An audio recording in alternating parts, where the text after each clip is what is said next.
기도가 올리는 하나님의 사람이 되시기를 주님의 이름으로 축원합니다. 아멘. 오늘 주제가 무엇입니까? 하나님께 쓰임받는다.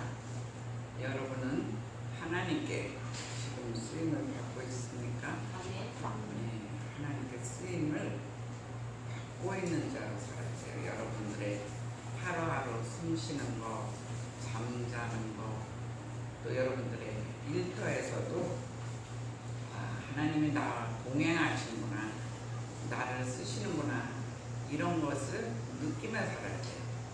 근데 자기 고민을 너무 하고 있다 보면 그 생각을 못해요. 주님이 나랑 동행하는지, 나를 쓰시고 있는지 모르는 거예요.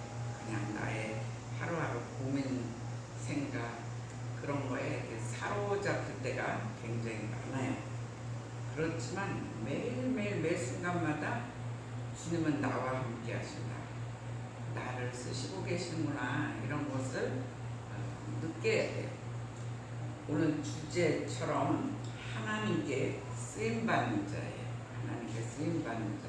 오늘 말씀의 선포를 잘 들으면 나는 이미 하나님께 쓰임을 받은 사람이구나, 아직은 준비가 덜 된 사람이구나, 그것을 느낄 수가 있어. 모세는 출애굽의 영웅이라는 것은 저나 여러분이 다 알고 있어요. 그렇지만 그 모세처럼 모순이 또한 많은 자도 없어요. 모세의 성격, 이런 여러 가지 습성을 보면 말을 잘하는 사람이 아니에요. 말을 더듬더듬하는 사람이었고, 또 성격 또한 급한 성격이에요. 마음이 차분하지도 않고 급한 성격. 그리고 부정적인 말을 잘하는 사람. 어떤 사람은 똑같은 사건에 긍정적으로 굉장히 선한 마음으로 얘기를 잘하는 사람이 있는가 하면, 어떤 사람은 타고나기를 너무 세상적으로 또 부정적으로 얘기하는 사람이 있어요. 근데 그 굉장히 좋지 않거든요. 자기가 신앙생활 하는데 부정적인 성격 굉장히 힘들어요. 믿음 생활하는데 이렇게 막고 있어요. 근데 모세가 그랬다는 거예요. 거기서 더 나가서 우울적 기질의 성격이었다고 성경에서는 그 성품이 드러나고 있어요. 그런데 하나님은 그런 모세를 사용하였다는 거예요.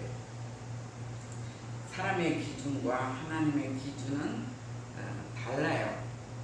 사람의 기준은 기하면 말을 잘하는 사람, 외모가 수려한 사람, 또 카리스마가 있는 사람을 회사도 인정하고 그런 사람을 뽑고 그래요.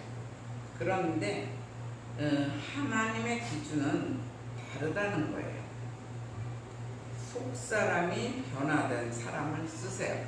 속사람이 얼마나 변화됐느냐, 자기 성품 그대로 있느냐, 이것을 주님은 알고 쓰시고, 어느 때는 속사람이 변화 안 됐으면 다 바꿔가지고 준비시켜서 쓰시는 걸 또한 볼 수가 있어요. 그래서 모세는 처음에는 왕자로서 40년을 살았어요. 그리고 나서 그 다음에 미디안 광야로 쫓겨나서 광야 생활 40년을 했어요.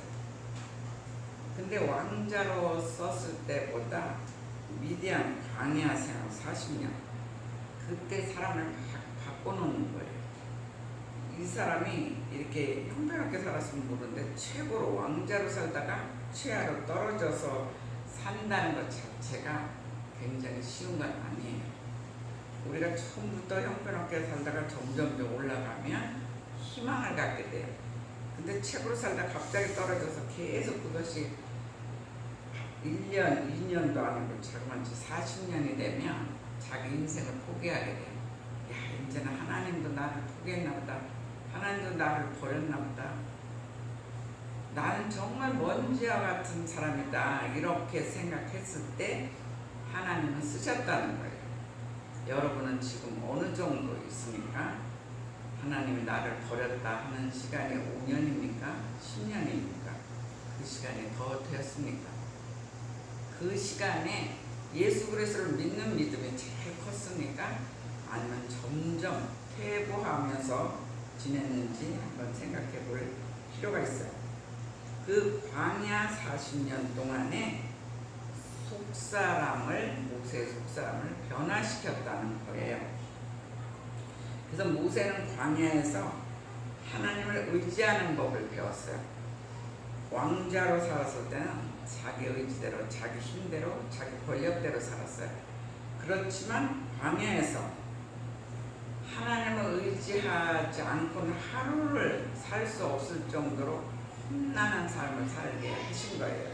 그래서 거기서 하나님을 매일매일 의지하는 법을 배웠고, 거기서는 자기 방법이 아닌 하나님의 방법으로 일하는 법을 배웠다고 성경은 얘기하고 있어요. 그래서 중요한 것은 우리의 껍데기의 변화가 아니라 속사람의 변화, 그런 식으로 우리는 고난 속의 변화가 돼야 된다는 것을 얘기하고 있어요. 그렇다면 속사람이 변화를 통한 발전이 있으려면 세 가지가 준비돼야 돼요.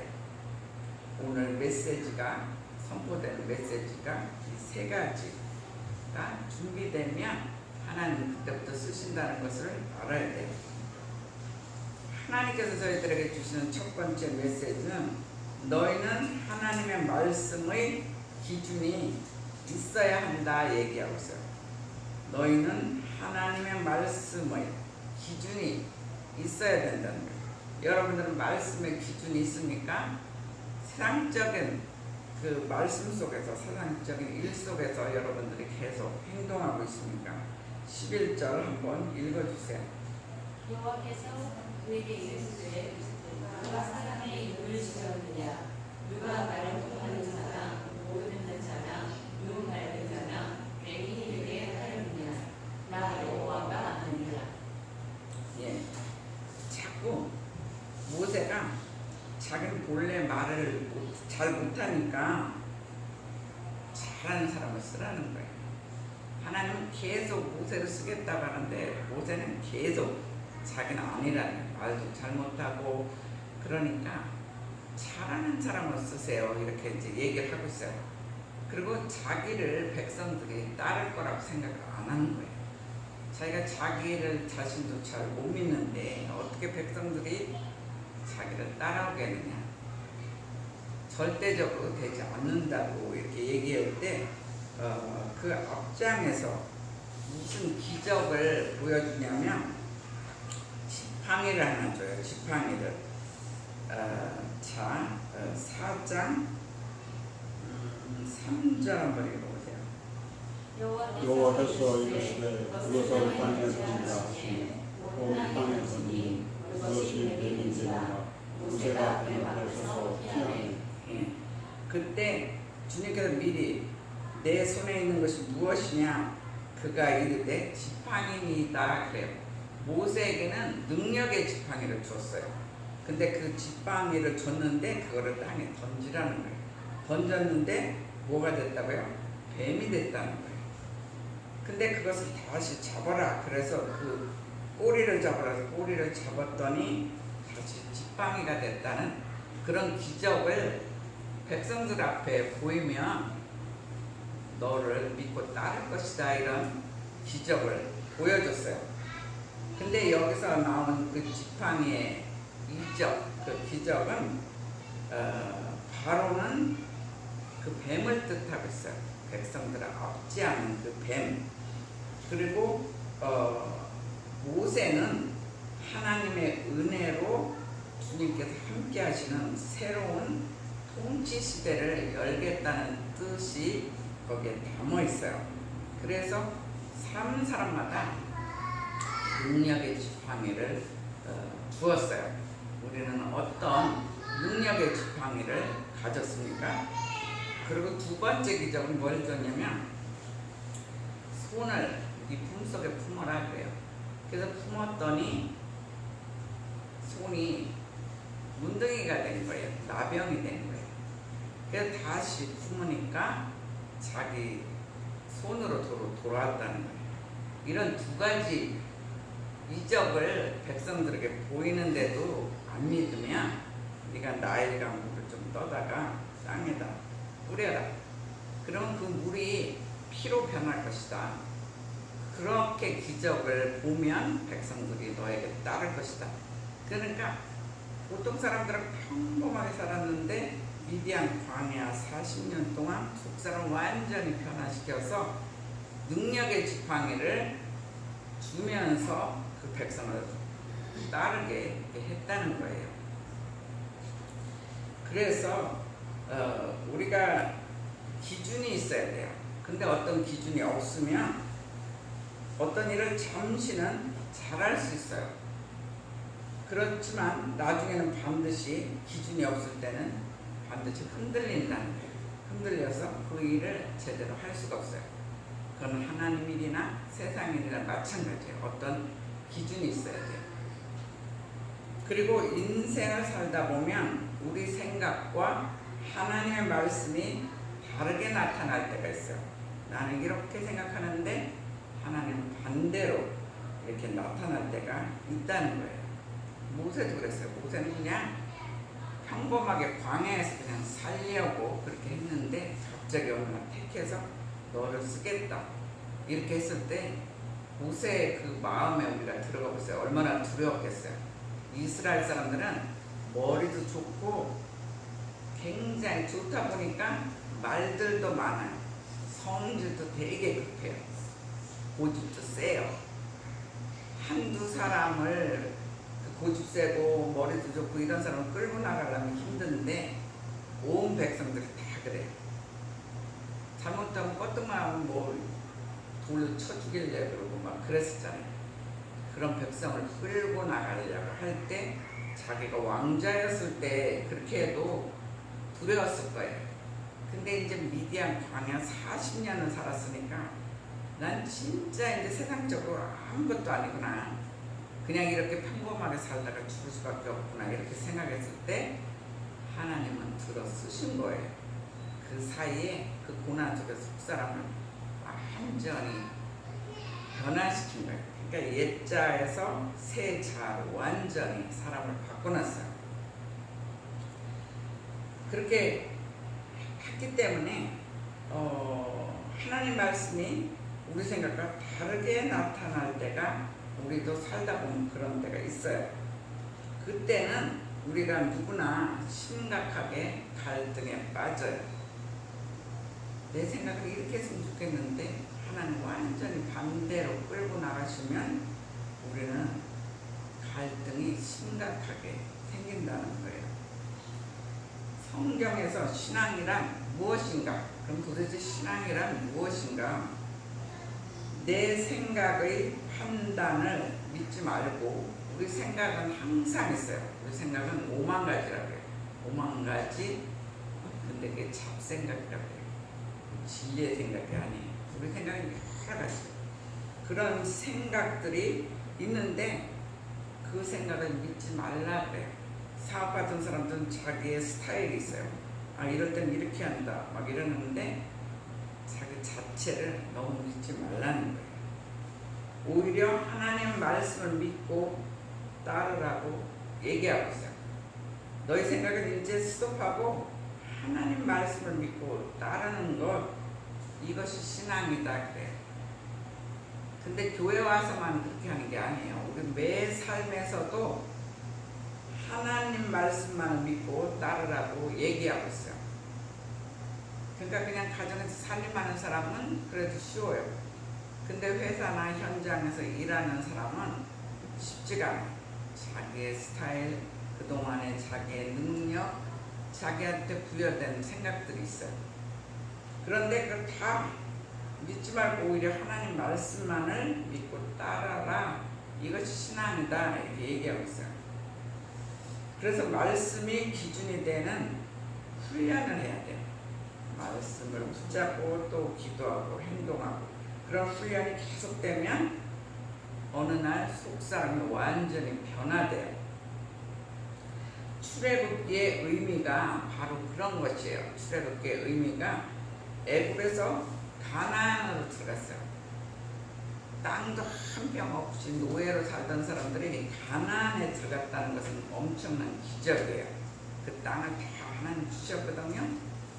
근데 출애굽의 의미는 애굽에서 가나안으로 들어간 그 외형적인 변화만이 아니라는 거예요. 이스라엘 백성들은 땅 없다가 땅 생기니까 너무 기뻤을 거예요. 근데 그것만을 하나님이 공부시킨 게 아니라는 거예요. 오히려 성경이 강조하는 것은 이스라엘 공동체가 출애굽을 통하여 예배의 공동체가 되었다는 거예요. 그동안은 뭐 노예로 살았을까, 뭐 제대로 예배나 드리고 살았겠어요. 이스라엘 공동체 그냥 자기 마음대로 매일매일 그냥 사는 거죠. 세상 사람과 같이. 그렇지만 그 출애굽의 모든 과정 속에서 예배의 공동체가 되었어요. 그들은 모이면 예배드리고 모이면 기도하고 출애굽도 가나안 땅까지 갈 동안 40년이 걸렸다 그러잖아요. 지금은 차 타고 가면 몇 시간이면 갈 거리예요. 근데 돌고 뺑뺑 돌고 막 훈련을 시켜서 40년 동안 가르친 게 예배의 공동체가 되었어요. 그리고 하나님의 백성으로 변화시켰어요.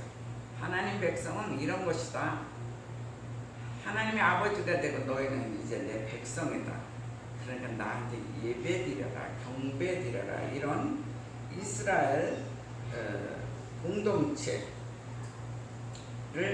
완전히 하나님의 백성으로 변화시켰다는 거예요.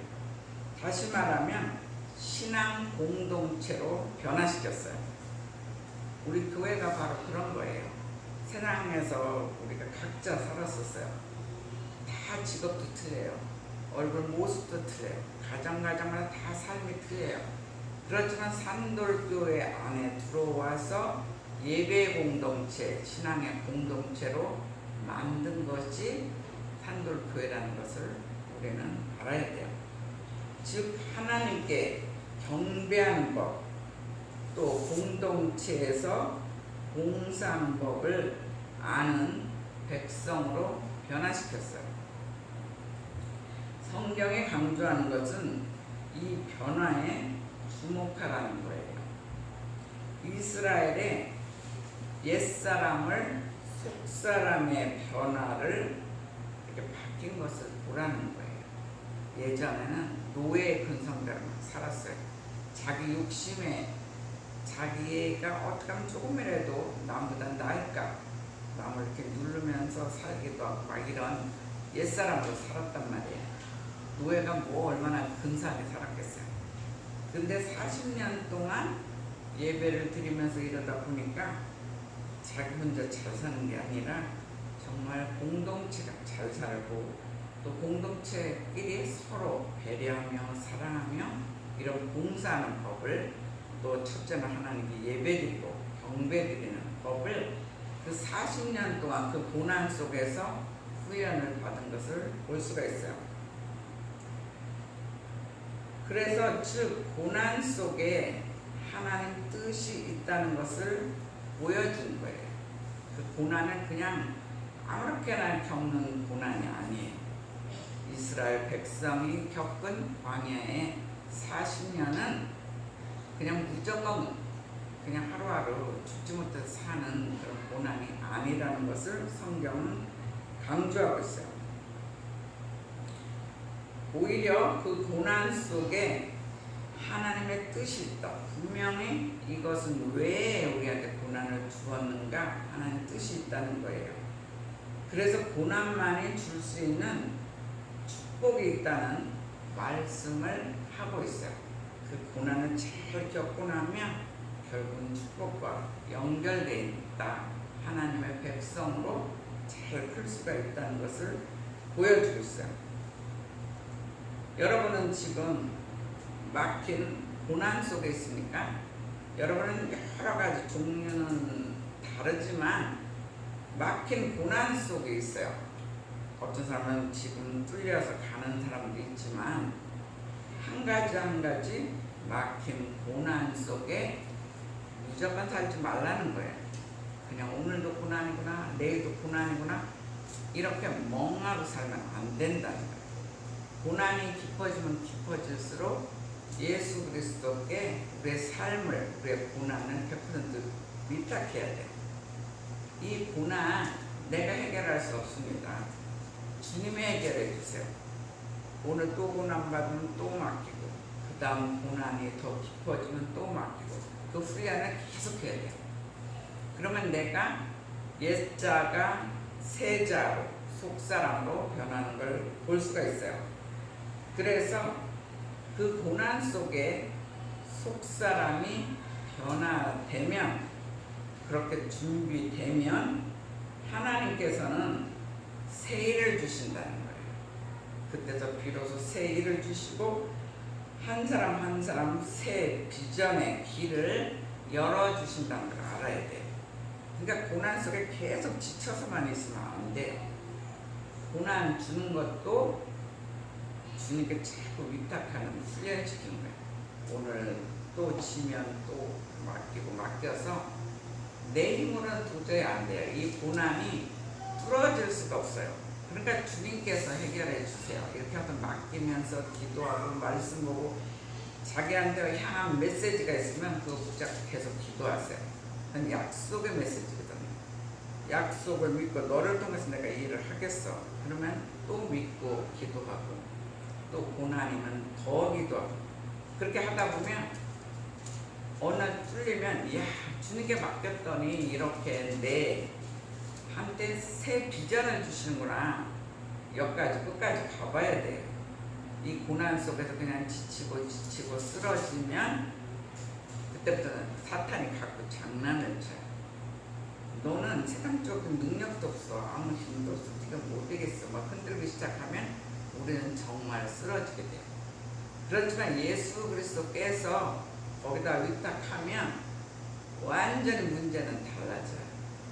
우리는 힘도 없고 나약해요.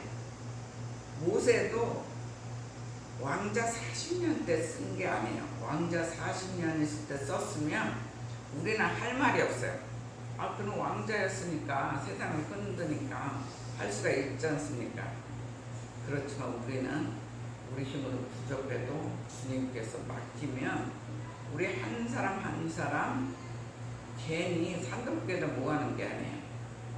우리는 형체, 밖으로 형체는 작은 교회 같지만 주님은 한 번도 작은 교회다 한 적이 없어요. 우리는 어른서부터 애들까지 한 명 한 명을 굉장히 중요한 일을 맡기기 위해서 여기 공동체로 모였어요. 모였으면 그 고난 속에 계속 기도해야 돼요. 주님 나를 어떻게 쓰시려고 합니까? 나의 길을 열어주세요. 열어주시면 주님의 기쁨과 영광에서 살겠어요. 영광 돌리는 사람으로 살겠습니다. 주님 영광을 위해서 돌린다는데 어떻게 주님이 그 길을 안 여십니까? 우리 부모도 내가 뭐를 위해서 살겠어요? 그러면 되도록 그 길을 열어주려고 노력해요. 근데 전능하신 주님, 모든 것을 다 갖추신 주님께서 그 능력이 있는데 우리 하나 못 열겠어요? 근데 우리는 자꾸 고난 속에 빠지고 흔들리고 힘들어하고 그것뿐이 못해요. 그럴 때 뭐하라고 했어요? 명령 기도하라고 했어요. 사탄의 영들이 분명히 있어요. 내가 나약해질 때 명령 기도하고 주님께 또 맡기고 또 지면 또 맡기면서 계속 나가다 보면 그 고난 속에 우리를 완전히 새 사람으로 완전히 변화시켜줘요. 그렇게 준비만 되면 주님은 분명히 새 일로 새 비전의 길을 열어주신다고 말씀하셨어요. 그런 속사람이 준비되어서 새 비전이 열리는 저와 여러분 산돌교회가 되시기를 주님의 이름으로 축원합니다. 네. 하나님께서 주시는 두 번째 메시지는 너희는 하나님의 능력을 받아라 이렇게 얘기하고 있어요. 너희는 하나님의 능력을 받으라는 거예요. 17절 한번 읽어주세요. 너는 이 지팡이를 손에 잡고 이것으로 이적을 행할지니라. 너는 이 지팡이를 손에 잡고 이것으로 이적을 행할지니라. 그래서 나중에는 그 백성들 앞에 가서 그 두 가지 이적을 보여줘요. 그러지 않고는 그들이 따르겠어요? 뭐 왕자로 있을 때는 좀 따를 수도 있어요. 근데 막 저 시골에서 미디안 광야에서 어떤 사람이 이렇게 와가지고 자기를 따르라 그러면 참 힘들었어요. 근데 그 지팡이를 들고 딱 땅에 던질 때 뱀으로 변해요. 그것도 굉장히 기적이잖아요. 다시 꼬리를 딱 잡았을 때 지팡이를 변해요. 그 다음에는 손을 넣었을 때 문둥병자가 됐다가 다시 꺼냈을 때 자기 손이 돼요. 아마 지팡이도 징그러워 뱀이 돼서 징그러워 피했는데 손이 그렇게 나왔을 때는 아마 황당했을 거예요. 야, 이 손이 지금 나병 내 손이 끝나는 거 아닌가? 아마 놀랬을 수도 있어요. 근데 그런 여러 가지 기적을 통해서 능력의 지팡이를 주었기 때문에 넉넉히 백성을 끌고 가서 결국은 가나안 땅까지 가게끔 후회를 다 시키잖아요. 그러려면 하나님의 능력을 받아야 돼요. 우리도 이 시간에 하나님 능력을 받아야 돼요. 우리가 괜히 여기 모인 게 아니에요. 주일은 특별히 하나님의 능력을 받는 시간이에요. 이 시간에 우리에게 꼭 필요한 하나님의 능력을 성령의 담비처럼 주님께서 부어주실 거예요.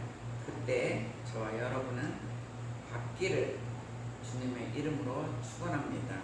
예. 그래서 하나님의 능력이 바로 성령의 능력이에요. 그래서 우리는 성령의 기름 부음이 있어야 돼요. 그래서 항상 제가 성령의 기름 부음을 주시옵소서 기도하잖아요. 우리 힘으로 안 된다는 거예요. 매주 와서 성령의 기름 부음을 받는 거예요. 어떤 사람은 그게 부족하니까 수요일도 와서 받고, 어떤 사람은 금요일 와서 또 기도하고 해서 기름 부음이 떨어지면 또 받아요. 우리도 자동차가 계속 가는 게 아니잖아요. 자동차 가다가 기름이 떨어지면 가서 충전해서 해야만 또 가요. 그냥 한번 자동차 기름 받고 평생 쓰면 얼마나 좋겠어요. 돈도 안 들어가고 그 시간도 낭비 안 하고 얼마나 좋겠어요. 성령의 기름 부음도 받고 또 세상에 나가서 또 그만큼 또 상처받고 당하면 다시 성령의 기름 부음 또 받는 거예요. 근데 어느 날 진하게 완전히 받으면 그때는 그냥 그 능력으로 사는 거예요. 마치 마가의 다락방에서 제자들이 받은 능력이에요. 그게 성령의 기름 부음을 받은 거예요. 그 전에는 예수님 따라다녔지만 그렇게 능력이 있지도 않았어요.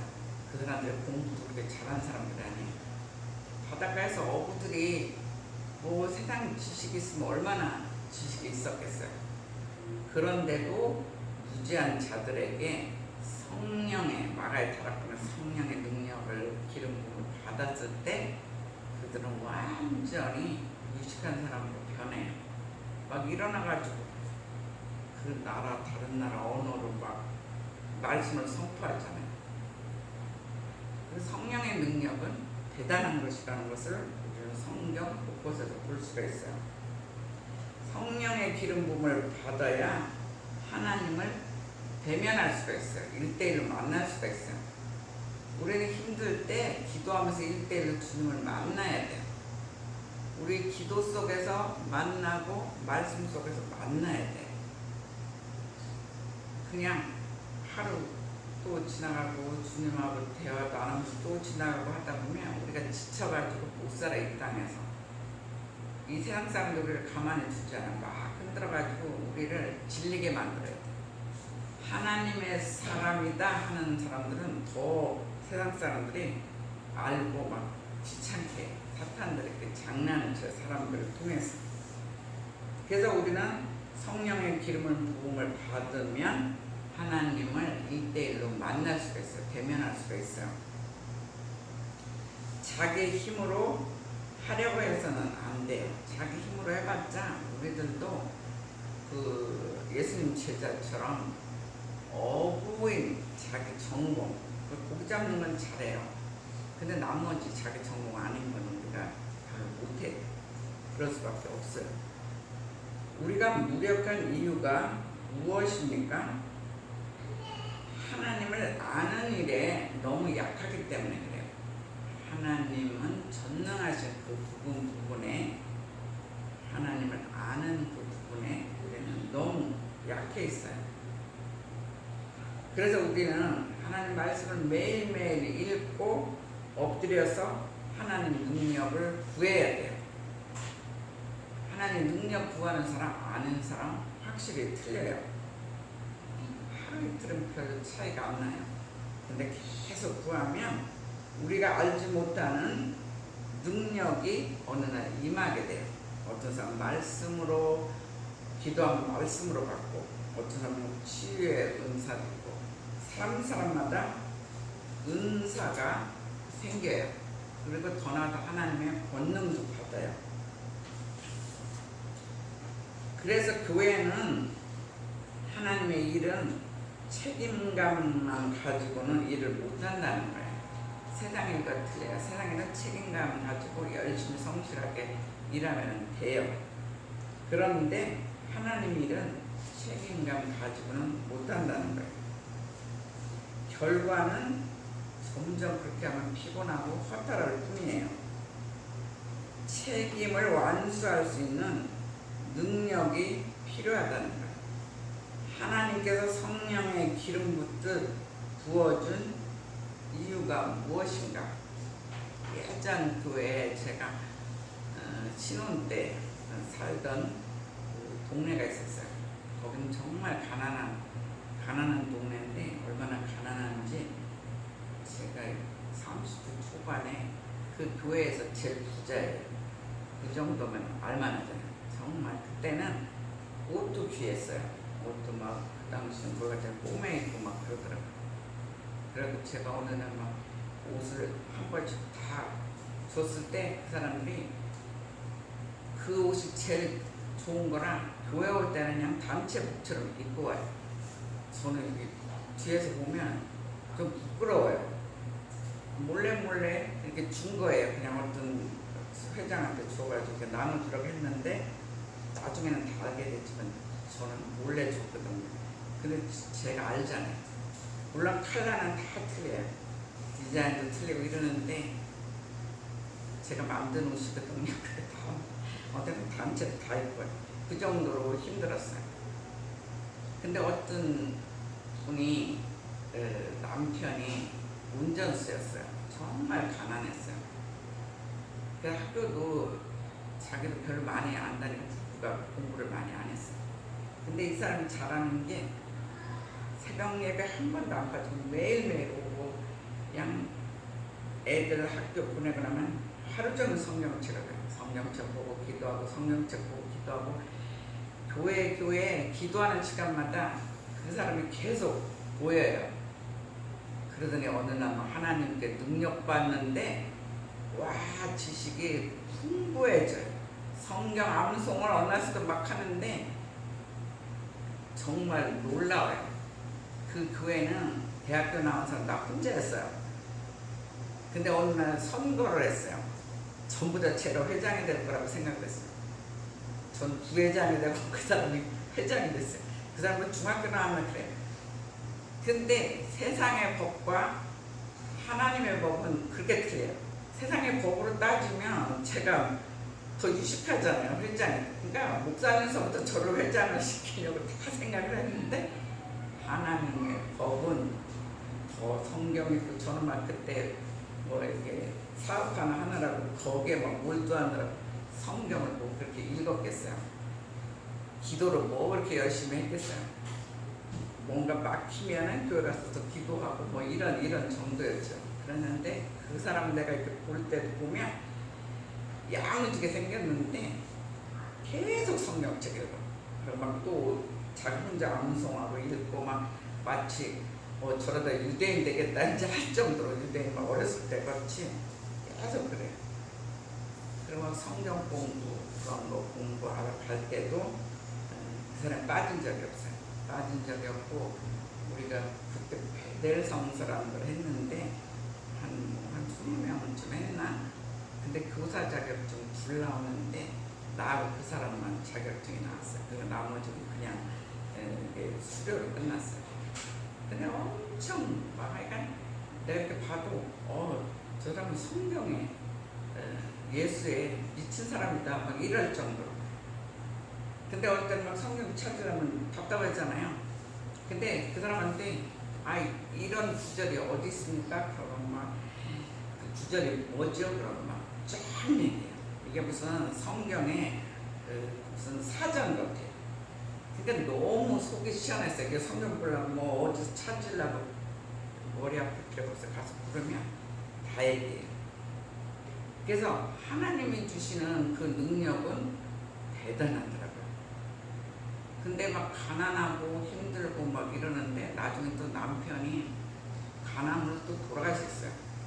근데 그 가정에 정말 살 수가 없다 이렇게 했는데 이 사람이 열심히 공부해갖고 나중에 전도사가 됐어요. 지금 아마 목사님이 됐을 거예요. 그런데 그래가지고 또 그 가정을 또 끌고 나가더라고요. 그러니까 하나님은 정말 하나님 일에 열심히 한 사람은 쓰시는 걸 봤어요. 그래서 나는 세월이 지나가도 그 사람을 잊어버릴 수가 없어요. 지금 갑자기 이름도 생각나요. 이름은 이게 저쪽으로 나가니까 이름은 이제 못 얘기하겠어요. 근데 아주 야무지고 이름도 지금 생각나고 그래요. 근데 그만큼 중학교뿐이 안 나왔지만 정말 하나님께 기도하고 온전히 바치고 뭐 교회도 얼마나 바지런한지 봉사도 막 1등으로 하고 막 그래요. 그러더니 어느 날 이렇게 은사를 받으니까 뭐 들려오는 소식이 저는 이제 나중에 그 교회를 나왔는데 신학교 가서도 엄청 공부를 잘한다고 그러더라고요. 왜 그러냐면 성경을 통째로 외우는데 얼마나 남들이 이거 찾으려고 하는데 자기는 찾을 필요가 없잖아요. 성경이 완전히 머리에 한 권이 들어가 있어요. 그러니까 성경 보고 기도하고 성경 보고 기도하니까 그 앞날까지 주님은 다 하셨어요. 우리는 적어도 여기 있는 사람 중학교 이상은 다 나왔어요. 우리는 고기 잡는 어부보다는 수준들이 더 있어요. 세상적인 수준은 우리가 많아요. 근데 하나님을 쓰시는 거는 세상적인 수준이 아니에요. 정말 하나님께 기도하고 기도하면 하나님 사람으로 만들어서 정말 멋지게 쓰시는 것을 볼 수가 있어요. 그래서 교회 일은 책임감 가지고만 일을 못한다는 거예요. 결과는 피곤하고 길어진 후타를 뿐이다 얘기하고 있어요. 책임을 완수할 수 있는 하나님의 능력이 필요해요. 그래서 능력을 받아야 돼요. 그래서 하나님께서 성령을 기름 붓듯 부어준 이유가 무엇인가? 우리가 알아야 할 내용은 사실 율법에 다 있어요. 율법책에 다 있어요. 이 성경책에도 있어요. 그런데 단지 그것을 행할 능력이 우리에게 없다는 거예요. 행할 능력을 주시기 위해서 성령을 기름 붓듯 부어주시는 거예요. 나한테는 능력이 없어요. 여러 가지 부족해요. 기도해야 돼요. 오늘 이 시간도 성령의 기름 부음을 부어주셔서 하나님이 제발 우리들에게 능력 주세요 이렇게 기도해야 돼요. 이 시간에 저와 여러분이 다시 성령의 기름 부음을 받아서 능력 있는 저와 여러분이 되시기를 축원합니다. 아멘. 모세는 지팡이를 줬어요. 또 하나님의 지팡이를 주었어요. 그래서 모세는 하나님 지팡이를 들고 일을 했어요. 우리도 주님의 지팡이를 들어야 돼요. 사람마다 은사는 틀려요. 근데 능력의 지팡이를 우리도 들고 일해야 돼요. 책임 완수를 위해서 성령의 기름 부음을 받을 때 순종하게 돼요. 이게 순종하는 게 쉬운 게 아니에요. 자기 스타일, 자기가 원하는 대로는 순종하는 게 쉬워요. 근데 나는 이 길 같은데 완전히 반대길로 가라 그러면 순종하기가 어려워요. 나는 그냥 장로돼서 주님께 영광 돌리고 싶은데 갑자기 너는 목사가 되라. 그래갖고 순종하려면 쉽지가 않은 거예요. 그렇게 쉬운 게 아니에요. 근데 그것을 이미 축복으로 주셨거든요.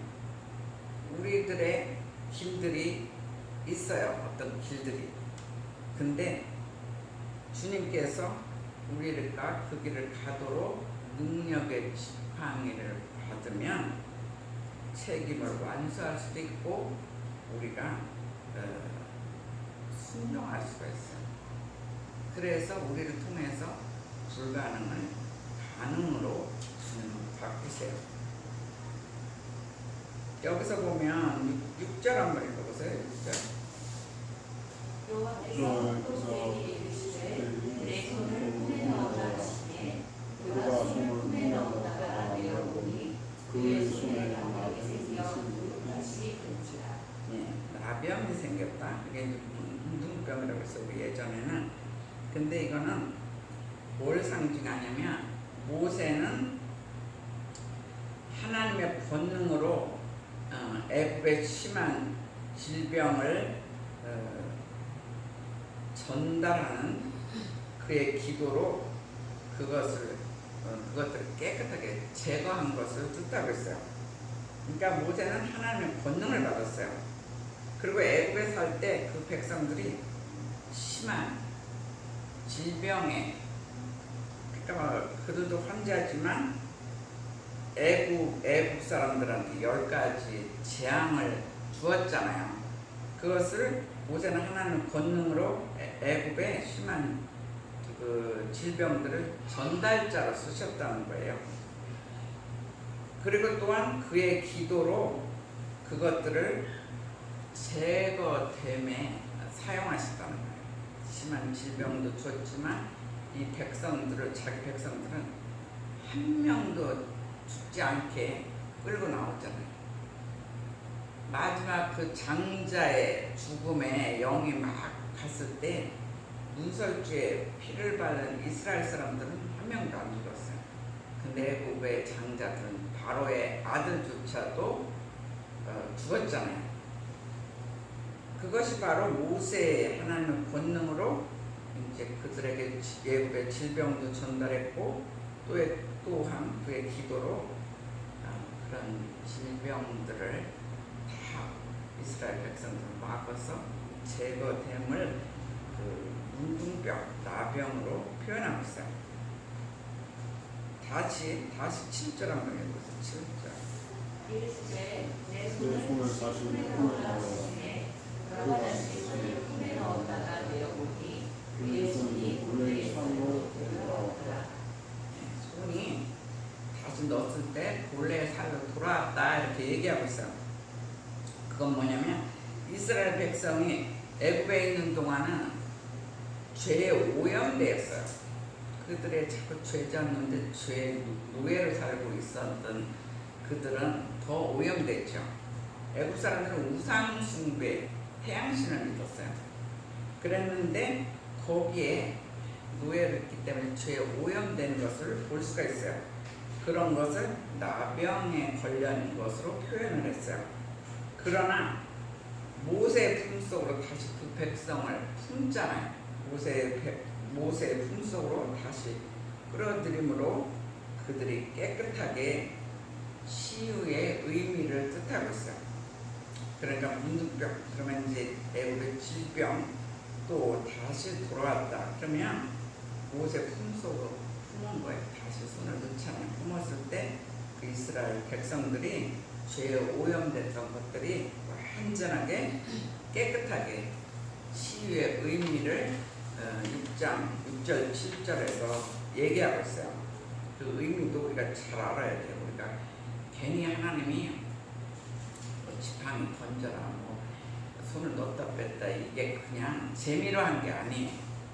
깜짝 쇼가 아니라는 거예요. 거기에 깊은 의미가 들어있어요. 그것까지 우리가 알아야 돼요. 우리 역시도 이 땅에 살면서 이 세상하고 살면서 죄에 오염된 부분들이 많아요. 그래서 우리가 꿈속에 해서 손을 꺼내면 아직도 그 문둥병들의 자국들이 남아있어요. 그렇지만 예수 그리스도의 품속으로 다시 우리가 들어가서 나오면 정말 그 피로 인하여, 예수님의 피로 인하여 저와 여러분 깨끗하게 지금 주님께서 이미 만드신 것을 알아야 돼. 자, 마지막 메시지는 너희는 동역자와 함께 일해야 된다. 우리 혼자 일하는 게 아니야. 너희는 동역자와 함께 일하라고 주님 말씀하고 있어요. 자, 14절 읽어주세요. 여호와께서 모세에게 이르시되 내 종을 옛사람 내 형 아론이 있지 아니하냐. 그가 말 잘하는 것을 내가 안다. 그가 너를 만나러 나오나니 그가 너를 볼 때에 그의 마음에 기쁨이 있을 것이다. 네, 여기서 여호와께서 모세를 향하여 노하였다고요. 그러니까 엄청나게 기다리고 훈련시켰는데 자꾸 안 한다고 하니까 얼마나 나중에는 이제 화가 나는 거예요. 막 지팡이로 이적, 나병 그것도 치료되는 이적, 여러 가지 이적도 보여주고 이미 광야 40년 동안 완전 성격도 변화시켜줬어요. 부정적인 사람을 긍정적인 마인드로 다 바꿔줬는데 이제는 써야 되는데, 하나님 사람을 써야 되는데 계속 나는 말 더듬이요 뭐 계속 핑계 되니까 주님께서 노하셨다고 해요. 그래서 나중에 붙여준 게 그 형 아론을 붙여주잖아요. 이스라엘 대백성을 끌고 가는 건 모세로 쓰지만 제사장은 그래서 형이 아론이 되는 거예요. 그래서 아론이 장로들 다 모아가지고 다 얘기를 해요. 이 모세가 이랬다 그런 것을 다 하나님이 이렇게 행하셨다는 걸 얘기를 해주잖아요. 모세는 그냥 그 옆에 가만히만 있어요. 우리의 삶에도 그렇다는 거야. 하나님께서 이제는 막 훈련시켜서 이제는 때가 돼서 내가 너를 이렇게 쓰겠다 하는데 그냥 잠잠하게 있든가 안 하겠다고 못 하겠다고 그러면 하나님이 노한다는 것을 알아야 돼. 때가 될 때는 백기 들고 그냥 주님 따라가면 돼. 내 인생 뭔가 막 고달프다 그러면 때가 된 거예요. 이제 하나님의 나를 쓰시기로 작정하셨구나.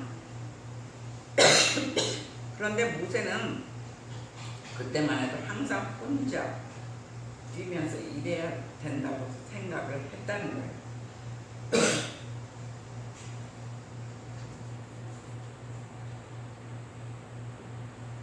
그러나 하나님은 아론 형을 동역자로 붙여주시고 함께 일하도록 말씀하셨어요. 그래서 우리가 세상 살다가 특히 교회, 회사에도 마찬가지인데 교회 일은 내 삶에도 혼자 뛰면 낙심하게 된다. 혼자 길게 일할 수가 없어요. 그래서 지치게 돼요. 길게 일하다 보면. 뭔가가 이렇게 빨리빨리 우리는 이렇게 결과가 열리길 원해요. 근데 그게 안 되면 지쳐요. 능력의 엘리야도 혼자 뛰다가 갈멜산에서 낙심하고 말았어요. 그